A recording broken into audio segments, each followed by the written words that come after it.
Hello विद्यार्थियों, ninth में आपका जो पेपर होने वाला है, इसके लिए मैं इसमें दो दो अंक की कुछ महत्वपूर्ण प्रश्न लेके आया हूं। आप इनका रिवीजन जरूर मेरे साथ कर लें। जैसे नंबर 6 पे लिखा हुआ है, भक्ति काल को स्वर्ण युग क्यों कहा जाता है। तो भक्ति काल में चूंकि बहुत ही सर्वश्रेष्ठ कवि हुए और इन्होंने अपनी सर्वश्रेष्ठ रचनाएं प्रदान की।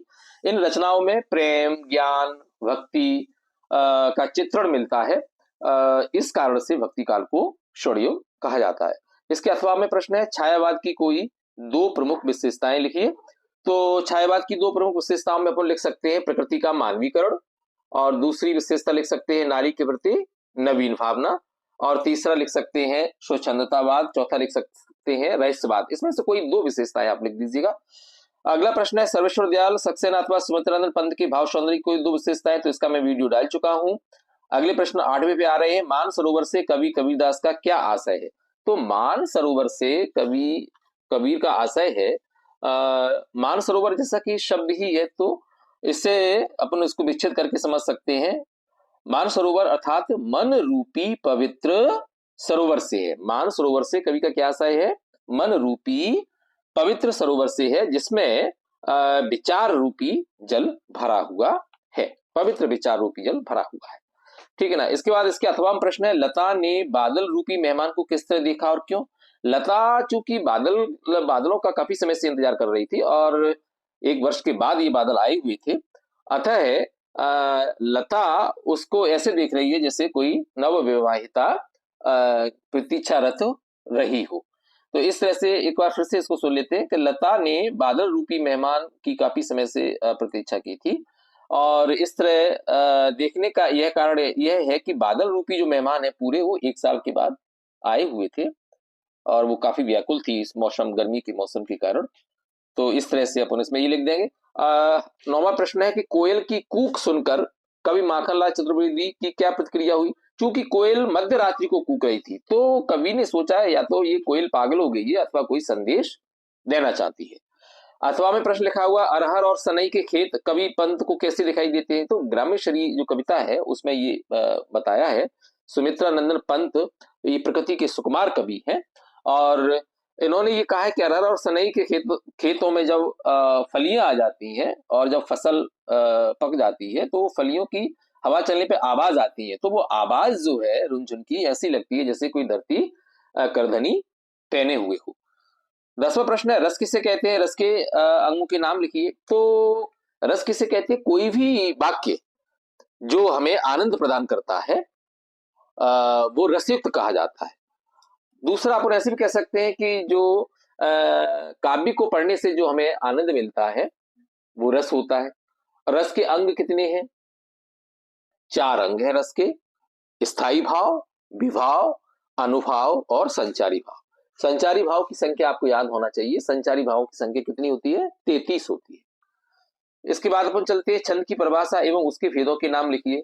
तो छंद किसे कहते हैं, कोई भी रचना जो वर्णों के आधार पर अथवा मात्राओं के आधार पर अनुशासित होती है और उसमें लय होती है, तुक होती है, गति होती है, यति होती है, तो वो रचना जो है छंद कहलाती है। और छंद कितने प्रकार के होते हैं, 2 प्रकार के होते हैं, मात्रिक छंद और वर्णिक छंद। मात्रिक छंद किसे कहते हैं, मात्राओं की गणना के आधार पर जो छंद लिखे जाते हैं वो मात्रिक छंद कहलाते हैं, और वर्णों की जो संख्या है उसकी गणना के आधार पर जो छंद लिखे जाते हैं वो वर्णिक छंद कहलाते हैं, ठीक है ना। इसके बाद अपन 11वें प्रश्न पर आ रहे हैं, रूपक अलंकार की परिभाषा लिखना है उदाहरण से। आपके सिलेबस में रूपक अलंकार है, उत्प्रेक्षा अलंकार है, उपमा अलंकार है। तो ये जो तीनों अलंकार हैं, रूपक अलंकार, उपमा अलंकार और उत्प्रेक्षा अलंकार, इसमें उपमेय और उपमान ये 2 शब्द का प्रयोग होता है। तो इसको अपन जैसे अगर रूपक अलंकार की लिखें तो रूपक अलंकार में क्या होता है, उपमेय और उपमान दोनों एक रूप हो जाते हैं। अर्थात काव्य में जहां उपमेय और उपमान एक रूप हो जाए वहां रूपक अलंकार होता है। उदाहरण के लिए, मुख चांद है, भगवान के चरण कमल है ना। तो चरण और कमल कैसे हो गए, एक रूप हो गए। किसी का सीता का मुख चांद है, तो वो कैसा हो गया, मुख और चांद एक रूप हो गए। अब अगर मान लीजिए उत्प्रेक्षा की पूछ लिया जाए, तो उत्प्रेक्षा में क्या रहता है, उपमेय में उपमान की कल्पना की जाती है या संभावना की जाती है, वहां उत्प्रेक्ष अलंकार होता है। ठीक है ना। उत्प्रेक्ष अलंकार में क्या होता है, उपमेय में उपमान की संभावना की जाती है। जैसे उदाहरण इसका देखिए, मानो तरु झूम रहे हैं मंद पवन के झोंकों से, तो उसमें मानो शब्द आ गया है ना। और ये उदाहरण मानवीकरण अलंकार का भी है, मानवीकरण अलंकार का भी ये उदाहरण है, क्योंकि इसमें जो वृक्ष है उसको अपन ने झूमना कह दिया, तो झूमना, झूमते कौन है, मनुष्य झूमते हैं। तो इसमें क्या हो गया, इसमें जब प्रकृति में अपन मानवीय क्रियाओं का आरोप कर लेते हैं तो वहां पर मानवीकरण अलंकार होता है। इसके बाद इसमें अथवा प्रश्न, काव्य किसे कहते हैं, उसके भेदों के नाम लिखिए। तो काव्य की दो परिभाषाएं बड़ी सुंदर हैं, जो आपको उसमें आ जाती है, परीक्षाओं में भी पूछ लेते हैं कि आचार्य विश्वनाथ के अनुसार काव्य की परिभाषा क्या है। तो विश्वनाथ के अनुसार परिभाषा है रसात्मकम वाक्यम काव्यम, अर्थात रस से भरा हुआ जो वाक्य है वो काव्य है, ये विश्वनाथ की परिभाषा है। और जगन्नाथ ने क्या लिखी है, रमणीयार्थ प्रतिपादक शब्द काव्यम, है ना, सुंदर अर्थ का प्रतिपादन करने वाली शब्द काव्य कहलाते हैं। तो ये दोनों परिभाषाएं आपको याद रखनी है। विश्वनाथ के अनुसार क्या है, रसात्मकम वाक्यम काव्यम, और पंडित जगन्नाथ के अनुसार क्या है, रमणीयार्थ प्रतिपादक शब्द काव्यम। तो इस तरह से काव्य की परिभाषा हो गई। काव्य के भेद कितने होते हैं, दो होते हैं, श्रव्य काव्य और दृश्य काव्य। ठीक है ना। तो इस तरह से ये प्रश्न हो गया। इसके बाद कहानी विधा का संक्षिप्त परिचय लिखिए। इसमें कहानी की आप परिभाषा लिख दीजिएगा कि कहानी एक ऐसी रचना है जिसमें जीवन के किसी एक अंग का चित्रण किया जाता है। ठीक है ना। और इसमें आप ये भी लिख सकते हैं कि मुंशी प्रेमचंद को कहानी का सम्राट कहा जाता है, और कहानी विधा एक मुख्य विधा है। कभी कभी पूछ लिया जाता है कि गद्य की प्रमुख विधाएं कौन कौन सी हैं। तो गद्य की जो प्रमुख विधाएं हैं वो कौन कौन सी हैं, कहानी, उपन्यास, एकांकी, नाटक और निबंध। ये जो है गद्य की 5 प्रमुख विधाएं हैं, और शेष विधाएं हैं वो गौड़ विधाएं हैं। गौड़ विधाओं में कौन कौन सी आ जाती हैं, रेखा चित्र, संस्मरण, आत्मकथा, जीवनी, यात्रा वृतांत, रिपोर्टार्ज, डायरी आदि आदि। ठीक है ना। तो इसमें आपके 2-3 प्रश्न मैंने बता दिए। इसी एक प्रश्न में एकांकी विधा की कोई कहानी विधा के बारे में जब मैंने बात की तो आपको 2-3 प्रश्न इसमें बता दिए। एकांकी विधा की कोई 2 विशेषताएं लिखी है। तो एकांकी में एक अंक होता है ना। और दूसरी विशेषता क्या बता सकते हैं, एकांकी में पात्रों की संख्या कम होती है। ठीक है ना। 13वां प्रश्न है कि राहुल सांकृत्यायन अथवा हरिशंकर परसाई की भाषा शैली की कोई 2 विशेषता है। तो इसका मैं वीडियो ऑलरेडी डाल चुका हूं। अगला प्रश्न है, 2 बैलों की कथा पाठ में बैलों के माध्यम से कौन कौन से नीति विषयक मूल्य उभर कर आए हैं उनको लिखना है। तो जो 2 बैलों की कथा जो पाठ है, इस पाठ को प्रेमचंद ने लिखा है, और दोनों बैलों में क्या दोस्ती थी, वो भले ही एक उसमें शरारती था, लेकिन फिर भी जब वो दूसरा बैल चला जाता है तो उसमें सीधा वाला जो बैल है ना उसकी याद करता है, मतलब उसमें एक मित्रता का भाव है, अपनत्व का भाव है, और जानवरों के अंदर भी मनुष्यों के प्रति प्रेम होता है। ये भी एक उसमें सिद्ध होता है। इसको आप फिर से थोड़ा सा आप सुन लें दूसरे शब्दों में कि कहानी में भाईचारे की महिमा का प्रतिपादन होता है ना। जो बैल है उनका जो मालिक है, तो परस्पर उनके मध्य जो प्रेम है उससे भाईचारे की महिमा प्रतिपादित होती है, और संकट में मित्र का साथ देने का संदेश भी ये कहानी बताती है। आजाद रहने के लिए सावधानी तथा चौकसी जरूरी है, ये भी ये कहानी बताती है ना। और जब कोई गिर जाए तो उसमें वार नहीं करना चाहिए, ये आदर्श बताती है। तो ये 2-3 आदर्श पर्याप्त हैं आपको लिखने के लिए। वैसे इसमें ये भी है कि नारी का सम्मान हमें करना चाहिए और किसी नारी पर वार नहीं करना चाहिए। ये कहानी से हमें ये मूल्य भी मिलता है। ठीक है ना। इसके बाद एक प्रश्न है कि तिब्बत यात्रा के दौरान जो लेखक हैं राहुल सांकृत्यायन, इनको किन कठिनाइयों का सामना करना पड़ा। तो ये भी 2 अंक का प्रश्न है। तो आप इसमें से कोई सी भी 2 कठिनाइयां आप बता सकते हैं। कि एक तो ये कि लेखक को पूरी यात्रा के दौरान डाकुओं का भय उसको लगा रहा, डाकुओं के भय की साई में उसे रहना पड़ा। और दूसरा ये था कि ऊंची नीची पहाड़ी पर चलना, ऊंची नीची पहाड़ी पर चलने वाले रास्ते, और तेज धूप में पैदल चलना, और तीसरा अपनी जान बचाने के लिए भीख भी मांगनी उसे पड़ी। तो इस प्रकार की कठिनाइयां का सामना उसे करना पड़ा। अगला प्रश्न है 15वां कि महादेवी वर्मा उर्दू फारसी क्यों नहीं सीख पाई? वो क्या, उनकी जो मौलवी आती थी सिखाने के लिए, तो वो मौलवी से उनको डर लगता था, तो वो देख करके वो चारपाई के नीचे घुस जाती थी। इस कारण से महादेवी वर्मा उर्दू फारसी नहीं सीख पाई। और इसके बाद इसमें अथवा में एक प्रश्न है कि आज की उपभोक्तावादी संस्कृति हमारे दैनिक जीवन को किस प्रकार प्रभावित कर रही? तो आज की उपभोक्तावादी संस्कृति का मतलब क्या है? उपभोक्तावादी संस्कृति का मतलब है ऐशो आराम वाली चीजें ज्यादा खरीदना, ऐशो आराम की जिंदगी जीना, है ना, ज्यादा सुख भोगना, ज्यादा विलासता वाली चीजें खरीद खरीद के घर में रखना, ये उपभोक्ता वाली संस्कृति। तो इससे क्या है, हमारा सारा का सारा जो दिन है वो व्यर्थ की बातों में और व्यर्थ की तनाव में गुजर रहा है और हमारी जिंदगी स्वार्थी होती जा रही है। ठीक है ना। इसमें छठवां प्रश्न देख सकते हैं, मुहावरे का अर्थ लिखते हुए वाक्यों में प्रयोग करना। अंधे की लाठी, अंधे की लाठी का मतलब होता है एकमात्र सहारा। जैसे बूढ़े पिता के लिए उसका लड़का अंधे की लाठी है ना। टेढ़ी खीर होना, इसका मतलब क्या हुआ, मतलब कठिन कार्य होना। श्रीलंका की टीम के लिए भारत की टीम को हराना कैसा है, टेढ़ी खीर है। ओके। फिर इसके बाद अगला प्रश्न है कि निपात शब्द क्या है? तो निपात शब्द की परिभाषा बहुत ही सरल है, किसी भी बात पर अतिरिक्त बल देने के लिए जिन शब्दों का प्रयोग किया जाता है वे निपात शब्द कहलाते हैं। जैसे भी, ही, केवल। जैसे मोहन ने ही चाय पी, मोहन ने ही, तो ही जो आया वो निपात शब्द हो गया। ठीक है ना। इसी प्रकार से दूसरा जैसे है भी, जैसे कल मेरा मित्र भी आएगा, कल मेरा मित्र भी आएगा, तो इसमें भी लग गया, है ना, तो ये निपात शब्द हो गया। ओके।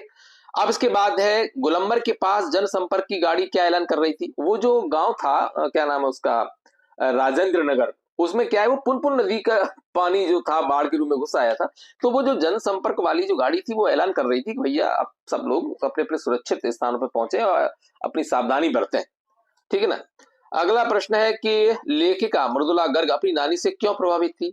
क्योंकि मृदुला गर्ग ने हालांकि अपनी नानी को देखा नहीं था, लेकिन उसे ये जानकारी थी, मिली थी उसको कि उसकी नानी स्वतंत्रता संग्राम सेनानी थी और उन्होंने अपनी बेटी की शादी भी स्वतंत्रता संग्राम सेनानी से की थी। उनके विचार बहुत सुंदर थे, तो ये पढ़ करके मृदुला गर्ग जो थी वो अपनी नानी से प्रभावित हुई थी। तो ये बच्चों दो दो अंक के प्रश्न थे। इसके बाद में आपका जो अभ्यास प्रश्न पत्र एक और था तो उसमें से भी दो दो अंक के प्रश्नों का मैं अभी रिवीजन कराने वाला हूं आपको। हाँ तो बच्चों सेट 9th का जो हिंदी का है ये अभ्यास वाला, इसमें मैं आपको बताने जा रहा हूँ दो दो अंक वाले प्रश्नों का भी रिवीजन। तो इसमें छठवां प्रश्न, पद्य साहित्य के इतिहास को कितने कालों में बांटा गया है? क्रम से कालों के नाम लिखिए। तो पद्य साहित्य के इतिहास को 4 कालों में बांटा गया है। सबसे पहला है आदिकाल, दूसरा है भक्ति काल, तीसरा है रीतिकाल और चौथा है आधुनिक काल। ठीक है ना। इसी क्रम से आप लिख देंगे तो आपका ये उत्तर पूरा हो जाएगा। अथवा में नई कविता की कोई 2 कवियों के नाम और उनकी एक एक रचना लिखी। तो आपके पाठ में आपकी जो पुस्तक है उसमें 2 नए कवि, नई कविता के कवि दिए गए हैं, सर्वेश्वर दयाल सक्सेना और राजेश जोशी। तो सर्वेश्वर दयाल सक्सेना की 2 रचनाएं मैंने याद कराई थी एक वीडियो में, बांस का पुल और कौमा लगा के गर्म हवाएं, राइट। और राजेश जोशी, इनकी भी 2 रचनाएं याद करवाई थी, एक दिन बोलेंगे पेड़ और कौमा लगा के मिट्टी का चेहरा। ठीक है ना। तो इस तरह से ये अपना प्रश्न हो गया। इसके बाद देखिए सुमित्रा नंदन पंत अथवा आकलन चतुर्वेदी की भाव संदर्भ कोई 2 विशेषताएं, वीडियो बना चुका हूं, आपको सेंड कर चुका हूं। 8वां प्रश्न है कवि पंत ने गांव को मरकत डिब्बे सा खुला क्यों कहा है? तो इसका उत्तर ये है कि जो मरकत है मतलब एक पन्ना होता है, एक रत्न होता है, ये लाल, ये हरा रंग का होता है और बहुत चमकीला होता है। ठीक है ना। तो जो गांव की जो हरियाली है, जो प्राकृतिक जो हरियाली है वो भी चूंकि हरी हरी है, हरा भरा सौंदर्य है, तो इस कारण से चूंकि जो पन्ना जो रत्न है वो हरे रंग का चमकीला होता है, इस कारण से हरी भरी प्रकृति के कारण, गांव की हरी भरी प्रकृति के कारण गांव को मरकत डिब्बे सा खुला पंत ने बताया है। अथवा में प्रश्न है कवयित्री ललद्यद का घर जाने की चाह से क्या तात्पर्य है? तो इसका उत्तर होगा कि घर जाने की चाह से कवयित्री का तात्पर्य है इस संसार से मुक्ति पाकर प्रभु के पास जाने से है। आप लोगों ने सुना होगा, कई संत कहते हैं कि प्रभु का घर ही अपना घर है, ये तो किराए का मकान है, ये संसार कैसा है, किराए का मकान है, यहाँ से सबको एक दिन जाना होता है। तो इस प्रकार से कवियत्री का घर जाने की चाह से क्या आशय हो गया, घर जाने की चाह से कवियत्री का आशय है कि संसार से मुक्ति पाकर प्रभु के पास जाने से है, प्रभु के घर को ही उसने अपना वास्तविक घर बताया है। अगला प्रश्न 9वीं में आप देख रहे होंगे कि किस शासन की तुलना तम के प्रभाव से की गई है और क्यों। तो जो आपको मालूम है कि भारत 1947 में आजाद हुआ था, उसके पहले क्या था, भारत अंग्रेजों का गुलाम था। तो अंग्रेजी जो शासन है उसकी तुलना तम के प्रभाव से की गई है, और उसका कारण यह है कि अंग्रेज शासक भारतीयों पर विभिन्न प्रकार के काले कानून बना करके जुल्म करते थे, और उनके जुल्म के खिलाफ अगर आवाज उठाते थे तो हमको वो बहुत बुरी तरह से दंडित करते थे, और इस तरह से वो हमको तरह तरह की यातनाएं देते थे। तो इस प्रकार से अंग्रेजों के शासन की तुलना तम के प्रभाव से की गई है। अगला प्रश्न, लता ने बाल रूपी मेहमान को किस तरह देखा है, तो मैं इसको पहले बता चुका हूं अभी। इसके बाद 10वां प्रश्न में आप देखें 2 अंक का, सवैया छंद की परिभाषा लिखिए। सवैया छंद किसे कहते हैं, तो 22 से लेकर 26 वर्ण तक के छंद को सवैया छंद कहते हैं। समझ में आ गया, कितने से कितने लिख वर्ण, 22 से लेकर 26 वर्ण तक के छंद को सवैया छंद कहते हैं, और ये अनेक प्रकार के होते हैं, जैसे मतगयंद है, दुर्मिल है ना। मतगयंद का एक नाम दूसरा भी होता है मालती छंद, और दुर्मिल छंद का दूसरा नाम होता है चंद्रकला। ये ध्यान रखना, मतगयंद म से मालती, दुर्मिल ल से चंद्रकला, ऐसे आप याद रख सकते हो परीक्षा के लिए। इसके बाद देखें पंडित जगन्नाथ के अनुसार काव्य की परिभाषा लिखिए। तो मैं अभी बता चुका हूं, जगन्नाथ के अनुसार भी बता चुका हूं और विश्वनाथ के अनुसार भी बता चुका हूं। 11वां प्रश्न है, महाकाव्य और खंड काव्य में कोई 2 अंतर लिखिए। तो बहुत ही सरल बात है, महाकाव्य में क्या रहता है, संपूर्ण जीवन का वर्णन रहता है, जबकि खंड काव्य में जीवन के किसी एक पक्ष या एक घटना का वर्णन होता है। और दूसरा, महाकाव्य बहुत विस्तृत होता है, बहुत बड़ा होता है, और खंड काव्य छोटा होता है। और महाकाव्य में कम से कम 8 सर्ग होते हैं, जबकि खंड काव्य में ऐसा सर्ग जैसा कुछ नहीं होता। सर्ग माने चैप्टर, अध्याय, ठीक है ना। तो ये 3 हो गई। और भी लिखना चाहे तो महाकाव्य में जो नायक है, महाकाव्य का नायक है, वो बहुत ही उच्च चरित्रवान होता है, जबकि खंड काव्य में ऐसी कोई आवश्यकता नहीं होती, उसका नायक साधारण होता है, ठीक है ना। तो इस तरह से 3-4 विशेषताएं हो गई। अब उसमें परीक्षा में अगर ये आ जाए कि कोई 2 महाकाव्यों के नाम लिखो, तो आपको 2 महाकाव्य याद है क्या, जी हाँ याद है। रामचरितमानस किसका है, तुलसीदास का महाकाव्य, और जयशंकर प्रसाद का महाकाव्य कौन सा है, कामायनी, ये जयशंकर प्रसाद का महाकाव्य है, ठीक है ना। अब अगर मान लीजिए खंड काव्य आ जाए कि 2 खंड काव्य लिखो, उनके रचनाकारों के नाम लिखो, तो 2 खंड काव्यों के नाम, तो मैथिली शरण गुप्त का पंचवटी खंड काव्य है, और तुलसीदास जी के खंड काव्य कौन कौन से है, दोहावली है, कवितावली है, विनय पत्रिका है, ये तुलसीदास जी के खंड काव्य है, ठीक है ना। अब इसमें अथवा में प्रश्न है, उपमा अलंकार की परिभाषा तो मैं अभी बता चुका हूं, गद्य की प्रमुख विधाओं के नाम भी मैं बता चुका हूं। व्यंग विधा का सामान्य परिचय लिखिए। तो व्यंग विधा क्या होती है, व्यंग विधा साहित्य की एक विधा है, और ये गौड़ विधा है, जिसमें उपहास माने किसी के लिए किसी का हास परिहास करना, मजाक बनाना, और इसी क्रम में आलोचना, मतलब व्यंग व्यंग का माध्यम करते हुए आलोचना भी अपन करते हैं। तो इस तरह से व्यंग माने साहित्य की एक ऐसी रचना जो हास्य से युक्त रहती है और बहुत ही सुंदर कटाक्ष करती है। इसके बाद मुंशी प्रेमचंद अथवा माधवी वर्मा की 2 रचनाएं लिखते हुए साहित्य में उनका स्थान, तो ये मैं इसका वीडियो में डाल चुका हूं। अगला 14वां प्रश्न है कि किन घटनाओं से पता चलता है कि हीरा और मोती में गहरी दोस्ती थी। 2 बैलों की कथा पाठ के आधार पर, ये मैं बता चुका हूं। और अगला अथवा है, अथवा में प्रश्न है कि राहुल सांकृत्यायनी डाकुओं से बचने के लिए कौन सा साधन बताया, ये भी, इस पर भी मैं चर्चा कर चुका हूं। सालिम अली पक्षी प्रेमी कैसे बने, ये बताएं। तो पक्षी विज्ञानी अली मानते थे कि पक्षियों को आदमी की दृष्टि से देखना बहुत बड़ी भूल है, प्रकृति को भी आदमी की दृष्टि से वे देखते थे। वे प्रकृति की दृष्टि से देखना चाहते थे। वस्तुतः पक्षियों को पक्षियों की नजर से देखना चाहिए। अली में वह यह क्षमता थी, इसलिए वे पक्षियों के स्वर का मीठा संगीत सुनकर रोमांचित हो उठते थे। वे पक्षियों के स्वर में नए नए अर्थ खोजते थे। तो इस प्रकार से उनकी ये रुचि धीमे धीमे उनको एक प्रेमी उन्होंने प्रेमी बना दिया उनको। और इसके बाद अगला प्रश्न है कि लेखिका माधवी वर्मा ने मेरी बचपन के दिन पाठ में अपनी माँ की किन विशेषताओं के बारे में बताया है। तो लेखिका माधवी वर्मा ने मेरे बचपन के दिन पाठ में उन्होंने जो अपनी माँ की जो विशेषताएं बताई है, वो एक तो ये धार्मिक प्रवृत्ति, लेखिका की माँ धार्मिक प्रवृत्ति की थी, और दूसरी संस्कारी थी, बहुत ही सुसंस्कृत थी। तीसरा विभिन्न भाषाओं एवं लेखन कला में बहुत अच्छी थी, और वो धार्मिक रूप से काफी सहिष्णु थी, माने वो सभी धर्मों का सम्मान करती थी। अगला प्रश्न है कि निम्नलिखित मुहावरों का अर्थ लिखते हुए वाक्यों में प्रयोग कीजिए। फूला न समाना। फूला न समाना माने बहुत प्रसन्न होना। जैसे मोहन परीक्षा में प्रथम श्रेणी आया तो वह फूला न समाया। ईद का चांद होना माने बहुत दिनों के बाद दिखाई देना। मोहन ने जब अपने मित्र रामू को कई दिनों के बाद देखा तो बोला कि तुम तो मित्र ईद के चांद हो गए थे। तो इस तरह से दोनों मुहावरों का भी वाक्य प्रयोग हो गया। अगला प्रश्न है कि संधि की परिभाषा एवं उसके प्रकारों के नाम लिखिए। तो संधि किसे कहते हैं?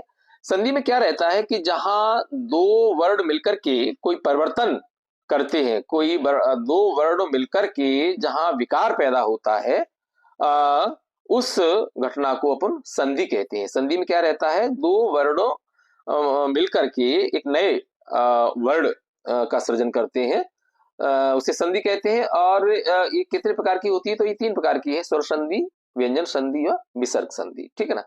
इसके बाद एक प्रश्न है कि बाढ़ पीड़ितों की मदद के लिए हर नाव पर क्या क्या सामग्री होना आवश्यक है। तो थोड़ा सा इसके बारे में बताते हैं कि बाढ़ जो पीड़ित क्षेत्र में जैसे पानी भर जाता है तो कूड़ा करकट कागज आदि सड़ जाते हैं, दुर्गंध फैल जाती है।